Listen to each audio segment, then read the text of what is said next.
This video is an introduction to prospecting the Tarryalls. The Tarryalls are a mountain range in central Colorado that have become one of my favorite places to prospect. This video is designed for people that either live in the state or are visiting from out of state and should equip you with some of the tools that you'll need to have a successful first trip. Let's begin with how I was introduced with the Tarryalls and how I discovered this beautiful remote location for collecting minerals. I'd love to say I discovered the Tarryalls by hiking from one side of Colorado all the way to the other, but that's simply not the case. I found James Mitchell's rockhounding book, Gem Trails of Colorado. That's how I found the Tarryalls, but tread with caution. I did get in trouble along my journey, but I'm here to share with you some tips to avoid getting into trouble.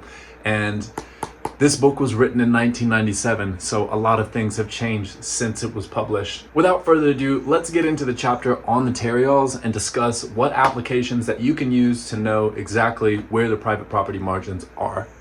Before we get into the book and videos of my first 3 visits of the Tarryalls, this is a representation of what you may expect to find. Now, I will say that this came from my second trip. The first trip, I don't have any of those specimens. They're all in the creek tumbling down. I was so floored by the quality of these that I just threw all of those out. So I do want to paint a realistic expectation, especially to those who are new to the area, of what you may be able to walk away with on your first trip. However, it could be better. These are some of the rock types. They're all granites, and they're all subvarieties of granites, a part of the redskin stock. And the redskin stock is the geologic formation responsible for the formation of all the minerals that can be found within the Tarryalls. These came from trip 3, which I will unveil at the end of the video, but for now, they're a placeholder and reminder that the more patience and practice you have reading the mountain, the more beautiful specimens you will find. Let's holla at James Mitchell. This is where my research began with this simplified map of Colorado. And we're gonna zoom in at point number 29, right in central Colorado, in the tiny town of Tarryall. So Tarryall is a town, some call it a ghost town, and it's also a mountain range. And that mountain range runs like this, over on this side of the page, beginning here. Feel free to take a picture or screenshot or pause the screen and read this entire description, but I'm going to highlight some of the most notable points in this description that led me to my success here. The most renowned of Tarryall collecting spots designated as Site B on the map is reached by proceeding another 1 2/10 miles to the Spruce Grove campground and parking in a lot designated for hikers. So that's your access point. That's where you park. So you'll park here, hike in, cross the river, and then continue where you'll see South Tarryall Peak, and you'll see that in my video. So you'll know where you are and that you're heading in the right direction. I would say that it is a strenuous hike. I'd agree with that. And it says that temperatures can drop rapidly when the sun sets. I'd agree with that as well. My first video there took place completely in the dark. I'll actually not be including that one. Most collectors go straight, since that trail goes toward the southern part of Tarryall Peak. What James Mitchell means to say is that goes to South Tarryall Peak. That's a specific mountain, and that is this mountain, where there tends to be more consistent collecting. The clear and blue topaz crystals grew in cavities within the pegmatite granite of Tarryall Peak. Most people search for crystals in the rubble below the rocky cliffs. I can vouch for that statement. You'll notice in my video collaboration with Gage Kenkoff at South Tarryall Peak that we found multiple crystals in the rubble below the rocky cliffs. As well as Moon and I, we collectively found 100 carats in a day, in half a day. But keep in mind, that was after I had located a really good zone, but you can locate good zones too. Do not set out on this hike unless you're physically fit. I'd agree. Just go on a day like midsummer, warm up, I don't know, do some aerobics, something. It is quite a hike, but it is rewarding. Let me show you how rigorous the hike is. Let's get into the actual video. Let's go. It's Tarryall time. There are the Tarryalls. Momentous in every aspect. So I got a good hike, hailed on the way in. I don't know what weather to expect. Rain, no problem. Walking into Disney World. If you've never been behind South Tarryall Peak, the ridgeline to the east, this is what it looks like.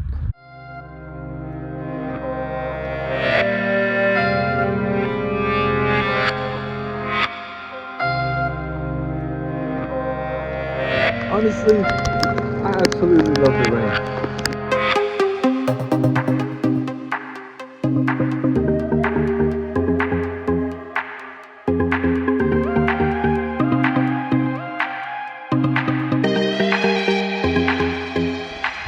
And all this big float quartz is catching my eye. Now I'm taking it seriously. I see a source, these are veins, and there we go. Looks like some people have been here. So they left some pretties behind. Yeah, gorgeous. Crystals. Still seeing float above. Let's keep going. I see veinage. Let's go check it out. Well, here I am. I'm following it around.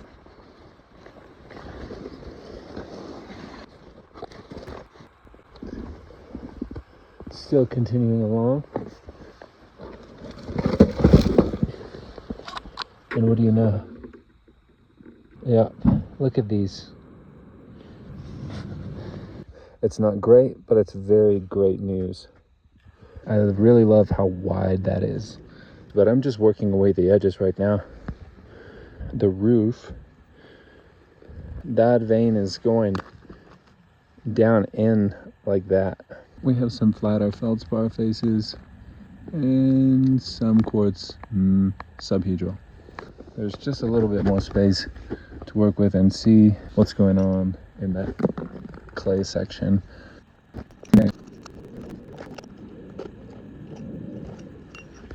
Let's have a look at you. Things don't have enough space to mature. I'm gonna move along. Here we go. These small myelolytic cavities. Sometimes over time and weather, things will go loose. Not this time. On to the next one. On to the next one led to on to the next ones, as you can see from this compilation of photographs taken from South Tarryall Peak.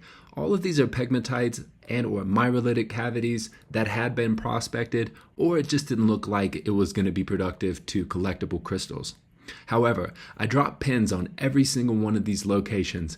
Therefore, I had areas where I could go the next day, and there I would find more veins, more myelolytic cavities, and this ultimately led to a topaz discovery.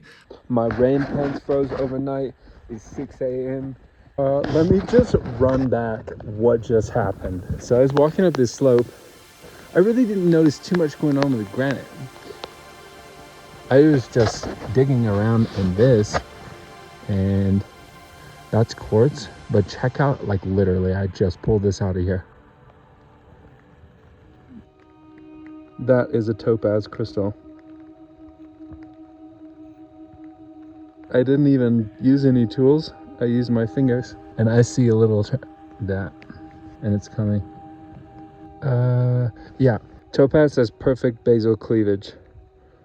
Basal means base of, so the crystal grows up along the C-axis, it will cleave perfectly, perpendicular to the C-axis. That's basal cleavage. And that's one surefire way you can tell if you have a topaz or not. Would you ever expect such a tiny pocket to have some bloody topaz in it? The whole bottom is like mud and loose crystals.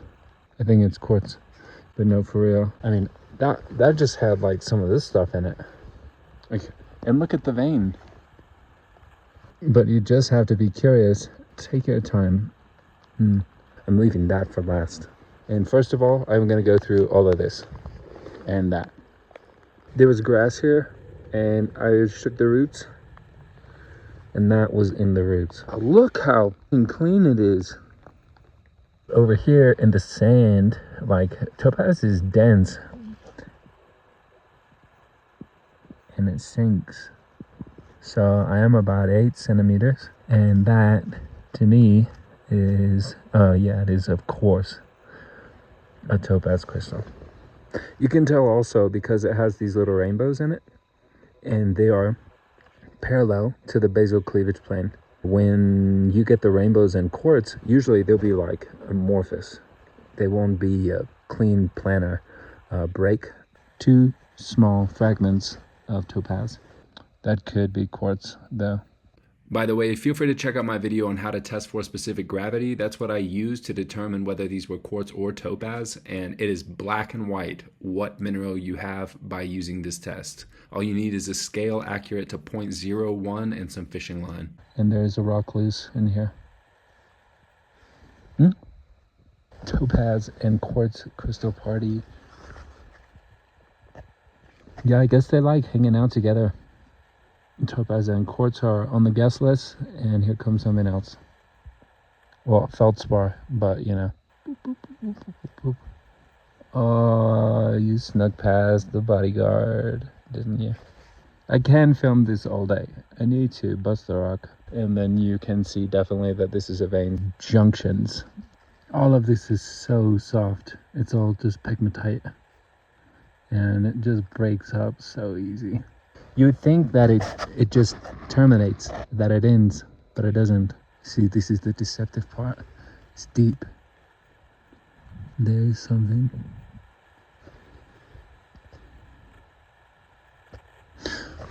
So that was in the base, but it's not attached to anything. It's a topaz. There it is, C-axis up. Oh my god. Is that another one? That's topaz.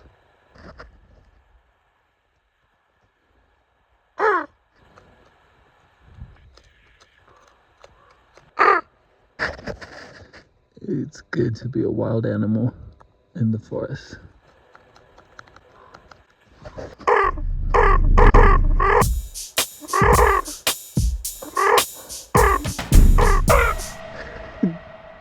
They're so talkative. Coming to peep the pocket. I got this one out. It turned out to be a double trouble. It came loose pretty freely. The top of this is broken off for sure.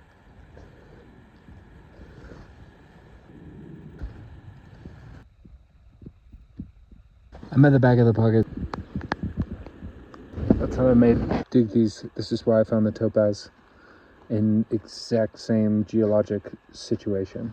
Pegmatitic goes this way, and then here's another one coming down and continues down.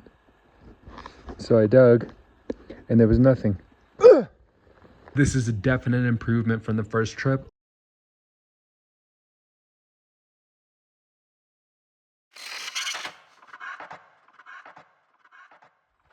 Well, I had half a day. Look at that.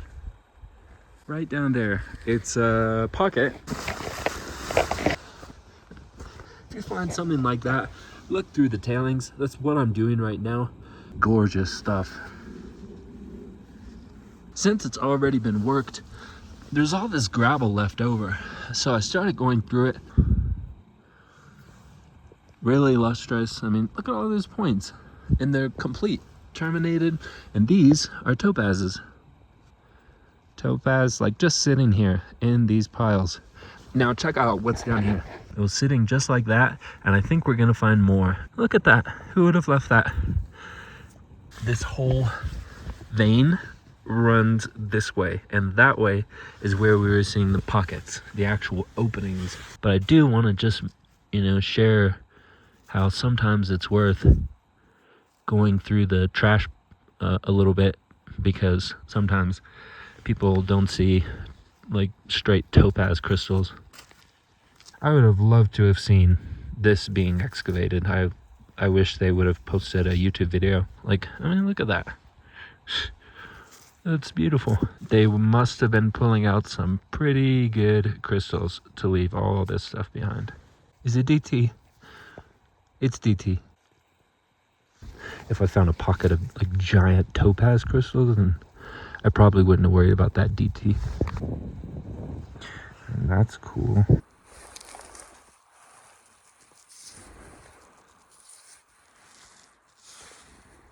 I'm just double checking in case I mixed something up into it. Like that. A big mix of different stuff. Broken up peg, granite, apatite.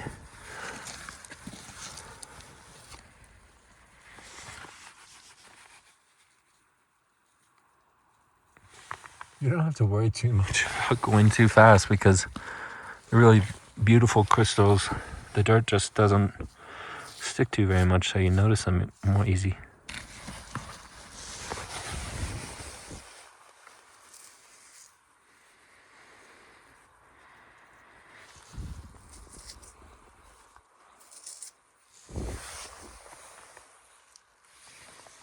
So I'm just gonna come back with a 5-gallon bucket and load this into it, drop it down there, and where there's space to screen it. Post cleanup and some notes to take with you on your first trip to South Tarryall Peak. These were collected from trip number 2, shown at the beginning of the video, and what was not shown were these beauties right here. These are the Topaz brought back, and I will say that this is the only fresh pocket that I got into in any of the trips to the Tarryalls, and it turned out that this very tiny pocket was more filled with topaz than anything else. If you're not fortunate enough to find a pocket, the South Tarryall Peak has been prospected a lot, and I found that many of the places that I thought I was getting fresh crystals were actually places that had already been prospected. However, I do not discriminate about tailing piles, and I don't want anyone else to either, because look at all these fantastic, complete smoky quartz crystals that were found in the tailing piles. Topaz, big feldspars. These came from a separate tailing pile than the cliffside where all these smokies were being found, but there were feldspars found at that tailing pile as well. Two shortcomings of the Colorado Gem Trails rockhounding book is that 1, it does not show private property, and 2, it does not show mining claims.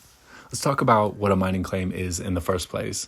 Let's say you venture off into South Tarryall Peak, you start noticing topaz on the surface, you track that float up the hill, and before you know it, you're getting into a pocket where you're pulling out kilos of topaz, fluorite, phenakite, smokies, and minerals that you can't even identify. Believe me, this does happen in Colorado. What do you do in the situation that you realize this pocket is going to take you weeks to months to maybe even years to fully excavate? You purchase a mining claim. A mining claim is a rectangular area, 600 feet by 1,500 feet, that you drop right on your mineral deposit that gives you, and you alone, ownership of all of the minerals that you pull from your pocket and neighboring pockets. Owning the mineral rights also gives you the ability to legally pursue anyone who is technically stealing from the minerals of your deposit. And now it becomes evident why we need to be aware of mining claims while prospecting national forests or BLM land of Colorado. All of my knowledge about claims has come through a single individual, Daniel Griffiths. Daniel is a dear friend of mine, skilled Colorado prospector, claim owner, and has experience with surveying and map making. Daniel offers a consulting service where he can teach you how to go about finding out where all these claims are, giving you the full freedom to explore the minerals of Colorado. Daniel has also helped me set up my own mining claim, a process that would have been arduous and time-consuming, but he made it straightforward and exciting. So when it comes to claims, Daniel is your guy. He's my #1 recommendation, and I will put a way to get in touch with him for inquiries in the description of this video. And then finally, how do we go about finding out where private property margins are? The way I do it is made simple through an application called Gaia GPS. Gaia is an app for the phone that's designed for outdoor enthusiasts that want to use offline maps. Offline maps are useful in places like the backcountry where there is no cell phone service because you still have access to all of your maps. The main features that I use in Gaia is 1, I can check the private property, the land designation, which is useful for knowing where you can go to prospect, such as national forest and BLM land, and also know where wilderness areas are, which are places that we want to leave untouched by the influence of man. Other invaluable features that I find with Gaia GPS is 1, the ability to use geologic maps, so you can drop this layer over your map and check what the geology in the area is and whether that's conducive to mineral formation. It shows where mines are, current and closed, and what commodities were mined at those locations. It can show the snow accumulation maps, which tell how much snowfall is going to be, let's say, at South Tarryall Peak right now. You can check that and use it for planning your routes. And also something I use on a daily basis is the ability to plan routes, seeing how much distance is going to be required and how much elevation. And while in the field, I used the recorded route feature to show what was my exact path and pin all of my points of interest in the application. If you're interested in downloading Gaia GPS, I put a link in the description of this video. It's an affiliate link, which means I'm promoting Gaia GPS, not because someone's paid me, but because I believe in it and have found it useful. So if you purchase through the link, you'll be getting a discount on your subscription, and also a small percentage of the sale will go to Everything is Spirit, my channel. Without further ado, go get out there.